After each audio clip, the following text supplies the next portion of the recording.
What it do, Dream Team? It's your boy Neal back with another reaction video, guys.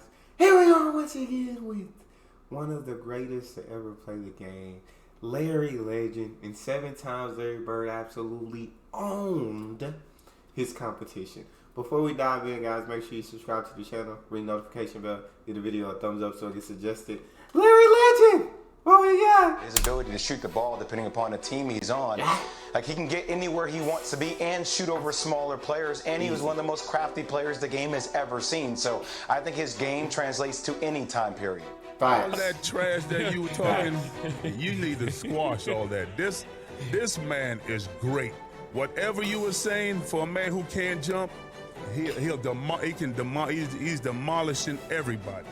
That's what you want, because when someone's telling you what they can do and you can't stop it, you know they're a bad man. Gotta be. Larry Joe Bird, a.k.a. Kodak, a.k.a. Larry Legend, a.k.a. Kodak. That's the first time I heard that. A.k.a. Kodak. Larry Joe Bird, a.k.a. Kodak, a.k.a. Larry Legend, a.k.a. The Great White Hope, is one of the greatest hoopers to ever step on a basketball court. Facts. If you ask anybody who knows basketball, they'll tell you he's one of the top 10 greatest players to ever play in the NBA. Easily. Today, we're going to look at 5 times when Larry Bird absolutely owned his competition. And let me tell you something, I'm glad I wasn't at the receiving end of these punishments. Oh my. The 1986 Celtics were considered one of the best teams in NBA history. They had arguably the first big three ever in NBA history with Bird, Parrish, and McHale. They won 67 games, and Larry Bird won his 3rd consecutive MVP trophy. That's crazy. They were so unstoppable that Larry actually got bored. And so, in the middle of the season, on Valentine's Day against the Trailblazers, Bird decided to create a challenge of his own to motivate himself. He was like, tomorrow night's the last game of the trip. I'm going to play this one left-handed. Well, so at least through 3 quarters. Now, for a right-handed shooter, shooting using your left hand in an actual NBA game is absolutely absurd, especially when you consider the level of competition, the in-game pressure, and all that. But see, Bird isn't your average Joe, and just look for yourself. A left-handed floater here, a left-handed push shot off the glass here, and a left-handed hook shot here. While mostly using his offhand, Bird absolutely destroyed the Trailblazers by dropping 47 points on 62% shooting. And then, on top of that, he also had 11 assists, 14 rebounds, and 2 blocks to come away with a triple-double. Now, yeah, a decent amount of turnovers, but anybody who has the ball that much is going to have a decent amount of turnovers. But god dang, Larry.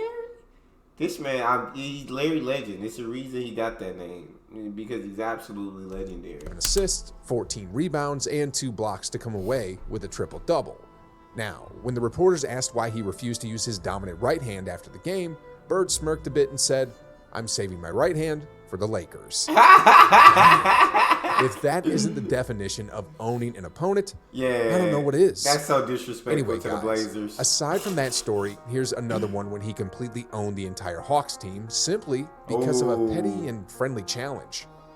You see, on the night of March 3rd, 1985, Bird's teammate Kevin McHale played the game of his life when he dropped 56 points along with 16 rebounds, 3 blocks, and 4 assists against their longtime rival, the Detroit Pistons. Now, prior to McHale's big game, Bird was actually the Celtics record holder for the most points scored in a single game with 53 points.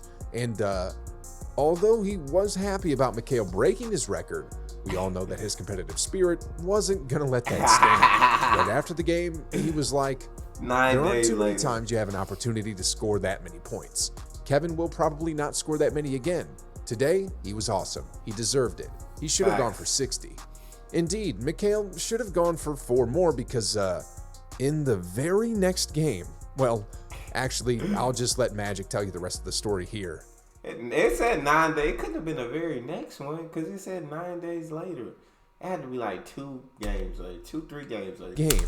Well, actually, I'll just let Magic tell you the rest of the story here.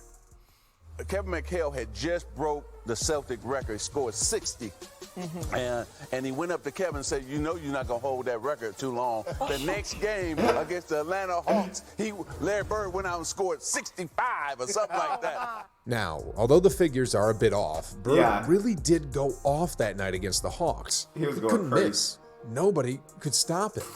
For Bird. They want him to keep scoring too. Bird takes the jumper and hits it again. There's Bird. Bird, 14 seconds, he got fouled. What do you do? What do He you was do? scorching hot. I mean, just check out how the Hawks bench reacted after he drilled those ridiculous shots. Anyway, it was just another day at the office for Bird as he dropped 60 points on the Hawks and reclaimed the Celtics scoring record. That's crazy. Bird's rival, Dominic Wilkins, was just in awe of what transpired, and here's what he actually said after the game. The way he was shooting the ball was like living in a video game. It couldn't be real, but it was. Now, moving on from here. For our next story, here's a legendary tale of when Larry Bird absolutely owned the New York Knicks. See, after missing the finals for 2 straight years, Bird and the rest of the Celtics were on a revenge tour during the 83-84 season. The Celtics got off to a hot start as they cruised their way to the top of the East by having the best record in the NBA with 62 wins. And after defeating the Washington Bullets in the first round, they got tested by a much tougher Knicks team in the Eastern Conference semifinals. It was a gritty series filled with intense physicality as both teams traded haymakers. God dang! That one guy looked like he might have had a clean steal, but the other guy jumped all on Larry. That was, gosh. It was a gritty series filled with intense physicality as both teams traded haymakers. And after Game 6, they found themselves tied 3 games apiece, which forced a deciding Game 7 at the Boston Garden. Now, with their backs against the wall, Bird refused to lose and came to the rescue by delivering a masterful performance that no one would forget. Minutes remaining in the fourth. Coming around the screen, Bird. Oh my Lord. Bird. Come on, you let him walk into that. You got to know better than In that. Game 7, Bird was just everywhere on the floor as he tallied a triple-double of 39 points, 12 rebounds, and 10 assists, along with 3 steals to rout the Kings in a dominating fashion. Immediately after the game, everyone was absolutely shell-shocked at what Bird just did, and one of those guys was Knicks guard Rory Sparrow, who only had this to say about the crazy performance. You try to keep the ball out of his hands, but he is such a creative player that it's difficult to keep him down. He makes so many positive things happen, and he does it as though he was a point guard. But if you play him as a guard, he posts you up, and if play as a forward, he creates other problems. Now, He could do too much. Larry Bird could do too much. It was a pick your poison situation because no one was ever gonna stop Larry Bird. It's a reason that he's so legendary. You up, and if play as a forward, he creates other problems.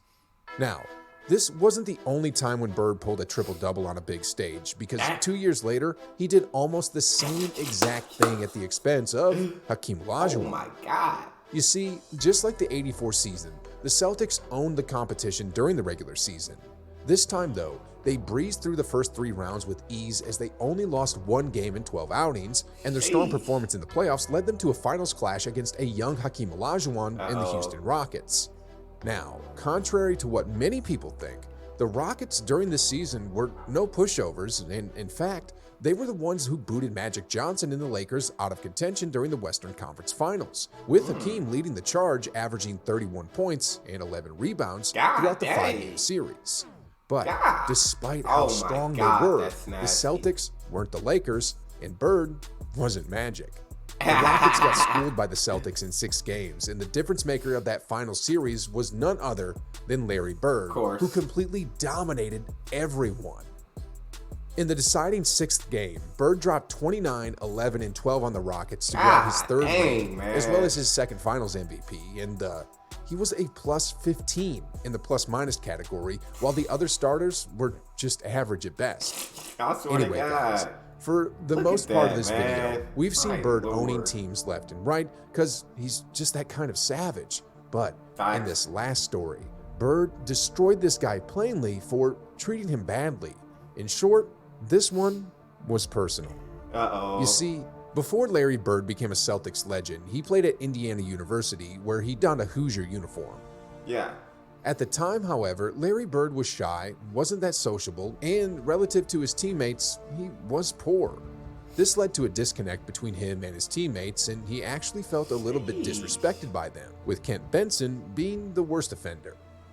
Anyway, eventually both Bird and Benson were drafted into the NBA as lottery talents, but when they met on the court, let's just say that Bird didn't forget how Benson treated him back in Indiana. You see, in 1985, around the time that the Celtics were at the height of their powers, Kent Benson and the Pistons had a game in Boston at the Boston Garden.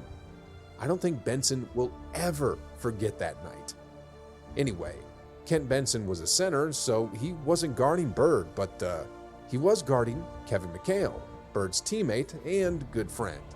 So what happened was, every time Bird brought the ball down the court, he fed McHale, who posted up Benson. This happened over and over and over again throughout the night because Bird wanted to humiliate Benson for how he treated him back in Indiana. And this was actually the night that McHale got 56 points. God dang. Talk about... Shout out my boy Kevin McHale. That's what we call riding for your boy. That's what we call riding for your guy. He not going to guard you, Larry. He going to guard me. Give me the ball. I'll embarrass him for you. Absolutely owned. Sheesh. Nah, that's so dope, bro. I rock with that heavily. I mean, it's the reason he's called Larry Legend. But that's all we got for this one. You guys got a favorite video suggestion, you can subscribe to Patreon or drop it in the comment section. Subscribe to the channel, ring notification bell, get a video a thumbs up so it gets suggested. Social media and Patreon all in the description section. All you gotta do is hit the link, follow me, talk to me. Love talking to you guys. You guys are the most incredible team on YouTube. It's your boy Neal. Out.